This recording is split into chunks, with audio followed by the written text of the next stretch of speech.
খালেদা জিয়ার স্বাস্থ্যের সবশেষ খবর জানাতে এই মুহূর্তে রাজধানীর এভারকেয়ার হাসপাতালের সামনে থেকে যুক্ত হচ্ছেন সহকর্মী হাসান আল মাহমুদ। হাসান, খালেদা জিয়ার স্বাস্থ্যের কি তথ্য আছে আপনার কাছে, আর কখন নাগাদ নেওয়া হতে পারে লন্ডনে? শেফালি, আপনাকে গণমাধ্যম কর্মীরা দেখছি গত কয়েকদিন ধরে কিন্তু তাদের যে অবস্থা সেটি এখন পর্যন্ত রয়েছে। তবে তার যে চিকিৎসার এখন পর্যন্ত যে খবর সে তারেক রহমানের তিনি যখন দেশে ফিরবেন এরপরে কিন্তু চূড়ান্ত সিদ্ধান্ত যেটা নেওয়া হবে তাকে এখান থেকে কিভাবে নিতে হয়।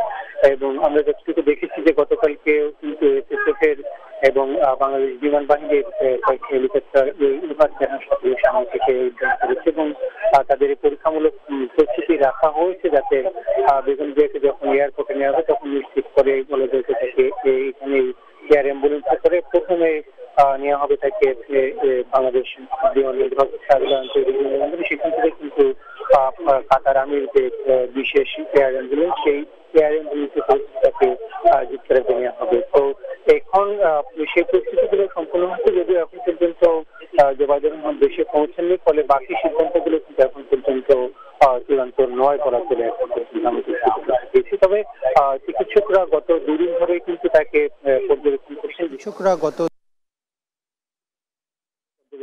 এবং তার যেসব পরীক্ষা নিরীক্ষার রিপোর্ট সেগুলো তারা পুঙ্খানুপুঙ্খভাবে পরীক্ষা নিরীক্ষা করে তাকে চূড়ান্ত সিদ্ধান্ত দিয়েছে যে তাকে এই মধ্যে ফ্লাই করার মতো তাদের শারীরিক যে ক্যাপাসিটি সেটা এখন পর্যন্ত রয়েছে। ফলে তাকে আজকেই যে নেওয়া হচ্ছে সেটি কিন্তু অনেকটা নিশ্চিত, তবে সময়ক্ষণ কিন্তু এখন পর্যন্ত নিশ্চিত করে বলা যায় এবং তার বহরের সঙ্গে এখন পর্যন্ত আমরা যতটুকু জানতে পেরেছি 18 জন যাচ্ছেন। গতকাল থেকে তা 15 জনের একটি লিস্ট আমরা রেখেছিলাম, সেই সংখ্যাটা এখন 18 জন হতে পারে বলে আমরা নিশ্চিত করতে পেরেছি। তবে এই সংখ্যা যতটা না সংখ্যা তার চেয়ে বড় বিষয় হচ্ছে তার চিকিৎসার জন্য যে পুরো টিম সেটি কিন্তু যাচ্ছে না এবং দেশের বাইরের চিকিৎসকদের সঙ্গে বাংলাদেশের চিকিৎসকরা সমন্বয় করবেন, কারণ যেহেতু তাকে কাছে থেকে বাংলাদেশের চিকিৎসকরা দীর্ঘ সময় পর্যবেক্ষণ করেছেন এবং তার শারীরিক যেসব কন্ডিশন রয়েছে সেগুলো পুঙ্খানুপুঙ্খভাবে বর্ণনা করবার জন্য বাংলাদেশের চিকিৎসকদেরকেও কিন্তু বড় একটি সংখ্যক নেওয়া হচ্ছে, যারা এতদিন বাংলাদেশে